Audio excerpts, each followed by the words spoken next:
নমস্কার বন্ধুরা, ইতিহাসের ইতিকথার নতুন পর্বে আপনাদের সকলকে স্বাগত। সনাতন হিন্দু ধর্মে অমাবস্যা এবং পূর্ণিমা তিথি অত্যন্ত মাহাত্ম্যপূর্ণ। পূর্ণিমা তিথিতে যেমন শ্রী শ্রী সত্যনারায়ণের ব্রত, মা লক্ষ্মীর পুজো ইত্যাদি অনুষ্ঠান হয়ে থাকে, অমাবস্যা তিথি অন্যদিকে পিতৃতর্পণ, শ্রাদ্ধ অনুষ্ঠান ইত্যাদি প্রেত কর্মের সঙ্গে যুক্ত। অমাবস্যা তিথিতে বহু ব্যক্তিরা অমাবস্যায় পিণ্ডদান করেন এবং পিতৃপুরুষদের উদ্দেশ্যে তর্পণ করেন। বছরের 12টি অমাবস্যা, প্রত্যেকটি অমাবস্যার নিজস্ব মাহাত্ম্য এবং নিজস্ব পূজার বৈশিষ্ট্য আছে। যেমন শ্রাবণ মাসের অমাবস্যাকে চিতালগী অমাবস্যা বলে। অমাবস্যা তিথিতে মা কালীরও পুজো হয়, অনেকেই করেন এই পুজো। চিতালগী অমাবস্যার সঙ্গে যুক্ত পুরীর জগন্নাথ দেবের মন্দির। পুরীর জগন্নাথ দেবের বিশেষ পুজো অনুষ্ঠান হয়ে থাকে চিতালগী অমাবস্যাতে। এছাড়াও এই অমাবস্যাতে উড়িষ্যাবাসী বিশেষভাবে কৃষি কার্যের সঙ্গে যুক্ত পুজো অনুষ্ঠান করে থাকেন।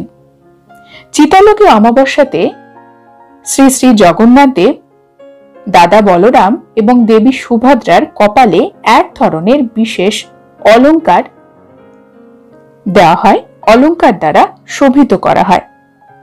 এই অলংকারটি সোনার চিহ্ন বলা হয় বা চিতা বলা হয়। এই অলংকারটি কপালের অলংকার। এই অলংকারটি সোনা, হীরা, নীলকান্তমণি, রুবি, পান্না ইত্যাদি দিয়ে তৈরি হয়। এছাড়াও এদের কপালে চন্দন, কস্তুরী ইত্যাদি বিশেষ উপকরণও দেওয়া হয় এই অলংকার পরানোর সময়। এটি একটি বিশেষ অনুষ্ঠান। রথযাত্রার সময় এবং স্নান পূর্ণিমার দিনে দেবতাদের কপালে সোনার চিহ্ন বা চিতা, এই যে কপালের অলংকার, সেটিকে বের করা হয়। এরপরে এই শ্রাবণ মাসের অমাবস্যা তিথিতে সেটিকে আবার পরানো হয়।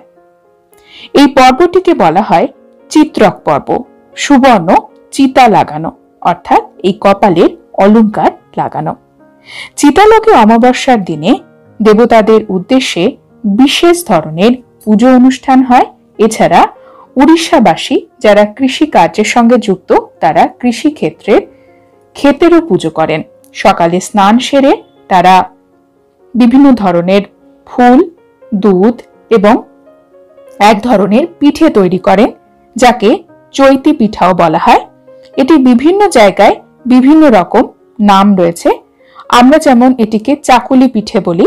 এই পিঠে তারা ঈশ্বরের উদ্দেশ্যে অর্পণ করেন, জমিতে যান এবং সেখানে বিশেষ প্রার্থনা করেন। এই শ্রাবণ মাসে প্রচুর পরিমাণে বৃষ্টি হয় এবং সেই সঙ্গে পোকামাকড়, উদ্ভিদ এবং বিভিন্ন ধরনের শামুকের প্রজনন বেড়ে যায়। এই শামুক দিয়ে যখন তারা খালি পায়ে জমিতে কাজ করেন, পা কেটে যায় কৃষকদের। তাই মেয়েরা, কৃষিকার্যের সঙ্গে যারা যুক্ত রয়েছেন, কৃষক মেয়েরা এই সময় প্রার্থনা করেন যে তাদের ভাইদের এবং বাবার যাতে কোনো রকম পায়ে আঘাত না লাগে। এই সকল উদ্ভিদ প্রাণীদের কাছে তারা প্রার্থনা করেন, পুজো করেন। এটি ভারতীয় সংস্কৃতির একটি সুন্দর দিক। এছাড়া চিতালগী অমাবস্যায় আরেকটি জায়গায়, সম্বলপুরে, সেখানে অন্যরকম একটি অনুষ্ঠান পালন হয়। এটি অনেকটি জাদু বিদ্যার সঙ্গে যুক্ত বা ডাইনি বিদ্যার পুজো অনেকটা মনে হতে পারে।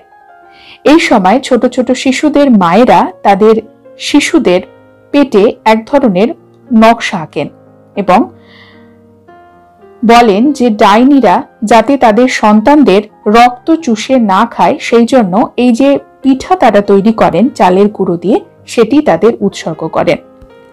সন্তানদের নিরোগ সুস্থ জীবনের কামনায় এবং ডাইনিদের সন্তুষ্ট করার জন্য আরো নানা ধরনের খাবার তৈরি হয় এবং তাদের উৎসর্গ করা হয়। তারপরে বেশ কিছুক্ষণ পরে তারা সেই খাবারগুলি প্রসাদ হিসেবে গ্রহণ করেন। অমাবস্যা তিথিতে কোন কাজগুলি করা উচিত নয়?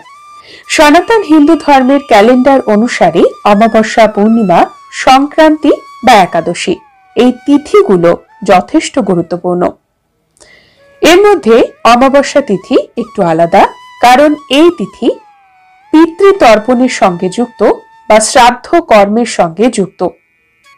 অমাবস্যা তিথিতে চন্দ্র দেবতা অদৃশ্য অবস্থায় থাকেন, অর্থাৎ তাকে দেখা যায় না।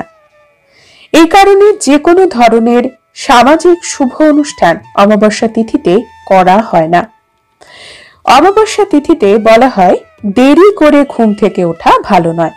সাধারণত ব্রহ্ম মুহূর্তে ঘুম থেকে উঠে প্রাতঃ কর্ম সম্পন্ন করাই উচিত। এতে জীবনে ইতিবাচকতা আসে, পজিটিভিটি আসে এবং দেবতাদের আশীর্বাদ পাওয়া যায়। দেরিতে ঘুম থেকে ওঠা ব্যক্তির জীবনে নেতিবাচক শক্তির প্রভাব পড়ে। অমাবস্যার সময়ে নেতিবাচক শক্তি আরো বেশি শক্তিশালী থাকে। তাই অমাবস্যা তিথিতে যত তাড়াতাড়ি ঘুম থেকে উঠতে পারেন তত ভালো, বিশেষ করে ব্রহ্ম মুহূর্তে সূর্য উদয়ের আগে। অমাবস্যা তিথিতে কখনোই ব্রহ্মচর্যের নিয়ম ভাঙা উচিত নয়। এই দিন যথেষ্ট সংযমের সঙ্গে থাকা উচিত।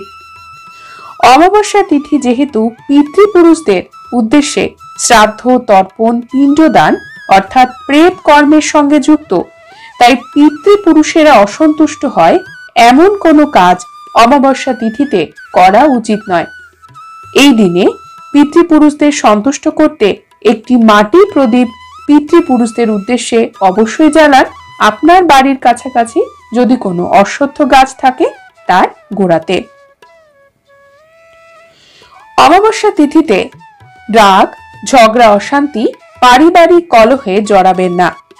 এই দিনটি অত্যন্ত গুরুত্বপূর্ণ একটি দিন। এতে পিতৃপুরুষেরা অসন্তুষ্ট হন, দেবতারাও অসন্তুষ্ট হন। অমাবস্যা তিথিতে রাগ এড়িয়ে চলুন, ঝগড়া ঝামেলা এড়িয়ে চলুন। অমাবস্যার দিনে বিবাহ, গৃহপ্রবেশ, সন্তানের নামকরণ বা শিশুর অন্নপ্রাশন যে কোনো ধরনের শুভ অনুষ্ঠান করা ঠিক নয়।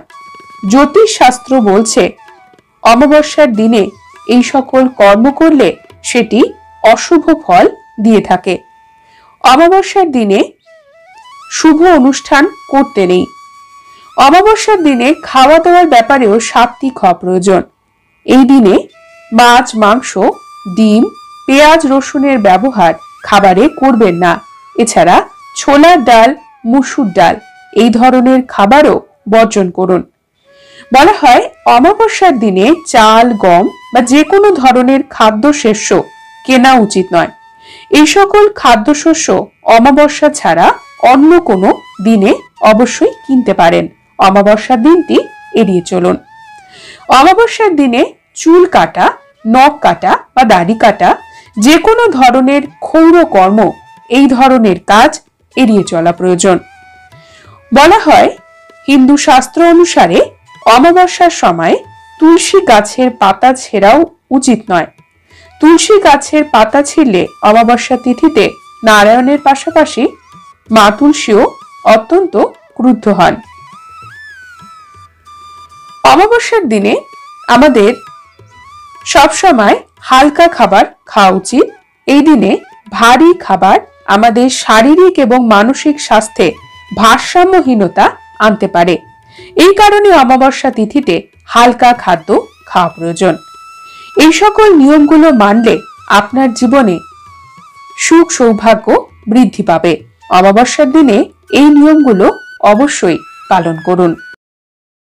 যেমন যাদের জন্মছকে পিতৃদোষ দেখা যায় তাদের কাজের ক্ষেত্রে উন্নতি হয় না, কোনো না কোনো বাধা কাজের ক্ষেত্রে আসতেই থাকে। এছাড়া আর্থিক দিক থেকেও অবনতি দেখা যায়। প্রচুর পরিশ্রম করা সত্ত্বেও সঠিক ফল পাওয়া যায় না। এর ফলে মানুষ অনেক ক্ষেত্রেই ভেঙে পড়ে। এছাড়াও শিশুদের ক্ষেত্রে পড়াশোনাতে বাধা, তাদের অগ্রগতির ক্ষেত্রেও বাধা দেখা যায়। তাই যাদের জন্মছকে রয়েছে পিতৃদোষ তারা অবশ্যই চৈত্র অমাবস্যার দিনে নদী বা কোনো জলাশয়ে স্নান করুন, পুণ্য স্নান। বলা হয়ে থাকে অমাবস্যা তিথিতে পুণ্য স্নান করলে ধর্মীয় দিক থেকে এটি অত্যন্ত পবিত্র। তবে যাদের বাড়ির কাছাকাছি কোনো নদী বা জলাশয় নেই তারা তাদের স্নানের জলে 2 ফোঁটা গঙ্গা জল মিশিয়ে নিতে পারেন। এছাড়াও পিতৃপুরুষদের উদ্দেশ্যে তর্পণ, পিণ্ডদান এবং অবশ্যই দুঃখী, গরিব, অভাবীদের দান করুন। চাইলে ব্রাহ্মণ ভোজনও করাতে পারেন, অনেকেই এটি করান। খাবারের একটি অংশ কাক এবং গরুকে অবশ্যই খাওয়াবেন অমাবস্যা তিথিতে। অমাবস্যা তিথিতে আরও একটি নিয়ম অনেকেই পালন করেন, যেমন বাড়ির সদর দরজার দুদিকে দুটো ঘিয়ের প্রদীপ সারা রাত জ্বালিয়ে রাখুন। এটিও অত্যন্ত শুভ বলে মনে করা হয়। যাদের জন্মছকে রয়েছে কাল সর্পদোষ, তাদের এই ক্ষেত্রে মুক্তির জন্য, এই দোষ মুক্তির জন্য কাল সর্পদোষের সঙ্গে যুক্ত ব্যক্তিরা সর্প পুজো করুন। অনেকে রূপোর তৈরি সর্পেরও পুজো করেন। এছাড়া মাটির তৈরি সর্পেরও পুজো করতে পারেন। পরের দিন সেটিকে কোনো পবিত্র নদীতে নিক্ষেপ করতে হবে। সেই সঙ্গে গায়ত্রী মন্ত্র এবং মহামৃত্যুঞ্জয় মন্ত্র জপ করুন। আপনার ক্ষেত্রে আপনার এই দোষ কাটানোর জন্য এই উপায়গুলি বিশেষভাবে কাজে দেবে। অমাবস্যা তিথিতে নিরামিষ আহার গ্রহণ করুন, সাথে রাখুন ফলমূল। বলা হয়ে থাকে অমাবস্যাতে সাদা জাতীয় জিনিস খেলে সেটি শুভ। সেটি দুধ, দই দুটোই হতে পারে। এছাড়াও মাটির জলের পাত্র, জুতো, চপ্পল দান করার বিধান রয়েছে যাদের রয়েছে পিতৃদোষ। এক্ষেত্রে পূর্বপুরুষেরা খুশি হন। বন্ধুরা, আজকের পর্ব এই পর্যন্তই। পরবর্তী পর্বে নতুন একটি বিষয় নিয়ে আপনাদের সঙ্গে কথা হবে। ততক্ষণ সকলে সুস্থ থাকুন, ভালো থাকুন, আর পুরো ভিডিওটি দেখার জন্য আপনাদের অসংখ্য অসংখ্য ধন্যবাদ।